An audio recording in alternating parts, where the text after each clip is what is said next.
என்னம்மா திடீர்னு வந்திருக்க? அதுவாம்மா, என் பேத்தி கண்ணுக்குள்ளே இருந்துச்சுமா, அது போயிடும்னு வந்தம்மா. வர்றாங்க பாரு, மாவுக்குள்ள பேத்தியை பார்க்க வராங்க, கையில் ஒன்றுத்தையும் மேலே வெறுங்கையை வீசிட்டு. சௌமியா, பிரியா, எங்க ஒருத்தர் இல்லைண்ணா? வாங்க இப்போதான் வரீங்களா? உங்களை தான் எதிர்பார்த்துட்டு இருந்தேன். இன்னைக்கு என்ன நடந்துச்சு தெரியுமா? சௌமியா அக்காவோட அம்மா வந்தாங்க. நீங்களாம் வரும்போது என்னென்ன வாங்கிட்டு வர்றீங்க? அவங்க வெறுங்கையை வீசிட்டு வந்தாங்க. கொஞ்சம் நிறுத்துறியாம்மா நீ விட்டா நீ ஓட்டுக்கு பேசிக்கிட்டே போய்கிட்டு இருக்க. என் கையில் காசு இருக்குது, நான் வாங்கிட்டு வரேன்.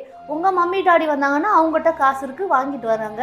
சௌமியாவோட அம்மா அப்பப்போ வேலைக்கு போனாங்க, அவங்களுக்கே காசு. அவங்க அப்பாவும் வேலைக்கு போனால் தான் காசு வரும். ஏதோ பேத்தியை பார்க்கணும்னு தோணி இருக்கு.